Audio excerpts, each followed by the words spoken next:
Dengan analisa kepemilikan ini, kita jadi memudahkan kita dalam menganalisa saham. Kenapa? Makin banyak partisipasi retail, makin susah saham ini untuk dianalisa. Tapi makin banyak partisipasi corporate atau misalkan asing, kita bisa tahu bahwa jika asingnya jualan, maka saham ini bisa dianalisa. Atau asingnya beli juga gampang untuk dianalisa. Makanya analisa transaksi ini banyak juga detail-detail atau subbabnya termasuk juga analisa kepemilikan. Di video kali ini saya akan coba menceritakan salah satu fitur yang ada di Neo BDM yang merupakan fitur untuk mentrace atau melihat siapa sih pemilik atau berapa banyak, berapa persen pemilik-pemilik saham yang ada di suatu saham. Penasaran videonya? Yuk kita simak bareng-bareng.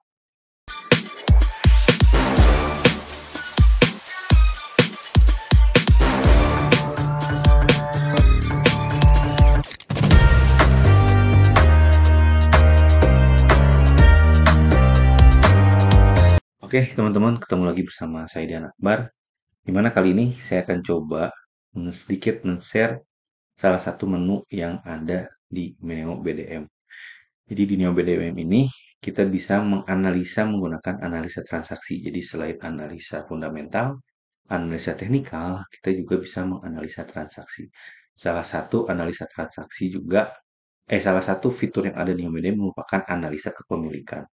Fungsinya buat apa sih analisa kepemilikan? Jadi analisa kepemilikan ini fungsinya, kalau menurut saya ialah dengan kita tahu pemilik saham ini mayoritas siapa, maka kita akan mudah dan menganalisa. Dan jika mayoritas saham ini dimiliki oleh retail, maka kita akan sulit untuk menganalisa suatu saham. Kenapa? Karena kalau retailnya banyak, pola pikirnya sama, itu sangat bahaya.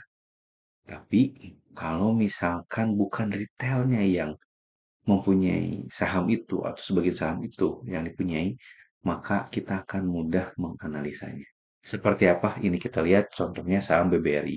Jadi kalau misalnya teman-teman sudah jadi member dari Neo BDM, teman-teman bisa langsung aja masukin di sini nama sahamnya, terus nanti muncul di sini contohnya BBRI. Ini bukan pom-pom karena akan sulit banget kalau pom-pom BBRI gitu ya. Tapi ini menarik dan kenapa disebut menarik? Karena kita lihat di sini sebuah judul video bahwa BBRI ini itu scriptless-nya di 46%. Atau saham yang terjual itu baru 46% yang ada di market. Sisanya masih dalam bentuk warkat atau sahamnya tidak dijual belikan. Nah, dari 46% ini, kalau kita lihat, di sini partisipasinya banyak. Mulai dari foreign, lokal, baik itu yayasan, sekuritas, reksadana, individu, bank, dana pensiun, lokal corporate, dan institusi. Nah, di sini, sorry, institusi ini presentasinya. Institusi, retail, dan foreign. Jadi kalau kita lihat di sini, secara summary, presentasinya foreign lah yang banyak. Dimana kalau kita foreign, ini yang paling banyak apa? Foreign dapen dan foreign reksadana. Jadi asing itu cukup banyak di BBRI. Kalau kita lihat persentasinya lebih dari 60% asing menguasai saham BBRI.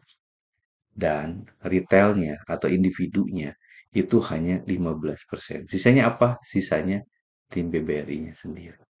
Jadi apa? Dengan melihat ini, kita bisa menyimpulkan bahwa saham BBRI ini itu dikuasai atau partisipasi kepemilikannya oleh asing.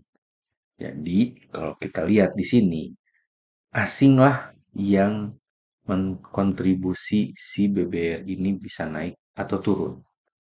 Terlihat di sini, Kalau kita lihat dari analisa transaksi, hari-hari terakhir asing cukup banyak beli saham BBRI ini.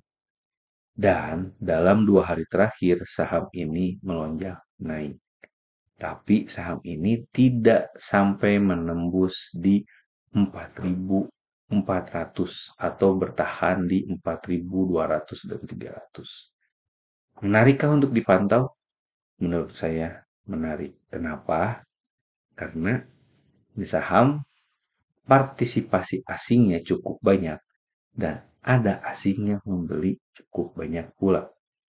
Nah, di sini menjadi satu simbol atau satu hal yang menarik untuk kita pantau. Kenapa kalau kita lihat asing reksadana banyak, asing foreign lainnya juga banyak, dan cukup banyak asingnya. Terus bagaimana sih strateginya? Nah, strategi sahamnya, teman-teman mungkin kalau misalnya bingung, mau beli di mana, beli berapa, atau beli di harga berapa, berapa banyak. Ini saya coba jelaskan di buku saya yang ada eh, menjelaskan untuk bagaimana cara work frame trading menurut saya dan yang saya gunakan sehari-hari. Yaitu mulai dari screening, struktur market, momentum, menggunakan sizing, setting auto, dan trend following. Nah, buku ini teman-teman bisa diakses di web saya, di web Saham Mantul. Nanti di web Saham Mantul itu teman-teman bisa pilih paket dasar, paket premium, sama paket eksklusif. Nah, paket dasar ini merupakan paket di mana teman-teman hanya bisa mengakses e-booknya saja. Tapi kalau paket premium, teman-teman bisa mengakses buku dan video. Ini paket kebetulan lagi ada promo untuk paket premium itu 50% dari harganya 990.000 jadi 499. Mumpung masih ada promo, teman-teman langsung bisa gaskeun untuk beli untuk beli paket premium. Ini bukan merupakan jualan grup atau teman-teman harus beli grup gitu ya, atau join di grup, tapi saya di sini men-share atau menjual work frame yang saya gunakan saat saya trading. Harapan saya apa? Harapan saya dengan teman-teman mencontoh work frame saya ini, teman-teman bisa menjadi trading mandiri atau trader mandiri. Kenapa? Karena teman-teman sudah tahu alurnya, mulai dari screening, lihat struktur price-nya, cari momentumnya, menggunakan order sizing, offsetting auto, dan cara take profit-nya. Di video ini saya menganalisa salah satu analisa transaksi yang merupakan salah satu screening saham dan salah satu metode yang ada di workframe trading saya. Dimana nanti kalau misalnya teman-teman sudah membeli dan mengakses dan bisa mengakses, nanti teman-teman bisa belajar di web. Jadi nanti webnya itu ada menu member, teman-teman masuk ke member area, dari member area itu teman-teman bisa belajar banyak di sana dan e-booknya pun saya share di sana. Nah, kembali lagi ke materi. Jadi tadi saham BBRI contohnya, kita lanjut juga saham BBCA, di mana saham BBCA pun juga sama. Ini merupakan saham yang memang partisipasi asingnya cukup besar. Bahkan dari 42% saham yang beredar, itu 80%-nya itu dikuasai oleh asing dan 11%-nya oleh retail. Sisanya oleh korporat itu kurang lebih 6%. Jadi asing ini merajai di saham BBRI dan saham BBCA. Dan dua saham ini bisa jadi penggerak IHSG.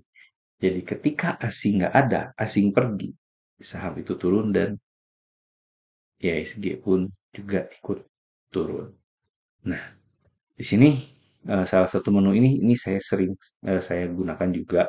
Bahkan ini sebagai second opinion, ini bahkan juga sebagai bahan pertimbangan saya juga.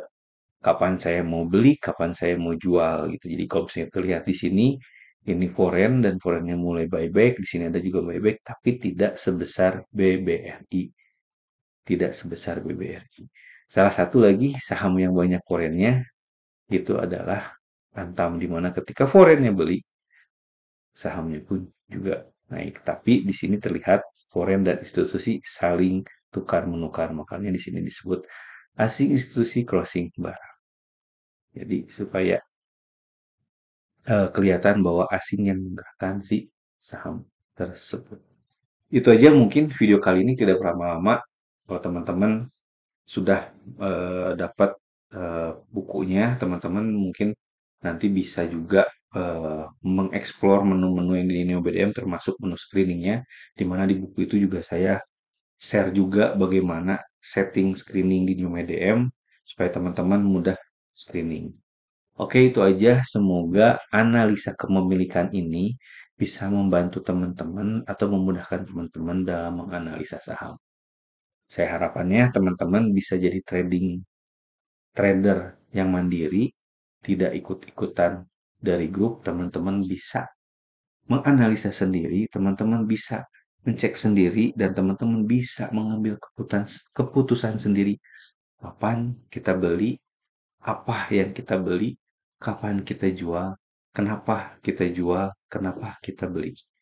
Itu aja, semoga video ini bermanfaat, semoga video ini menjadi nambah referensi teman-teman dan menambah wawasan teman-teman di dunia pasar modal. Harapan saya, teman-teman bisa menjadi trader mandiri dan tolong save video ini jika video ini bermanfaat dan tolong bagikan video ini buat teman-teman yang membutuhkan. Sampai jumpa di video selanjutnya. Salam cuan teman-teman.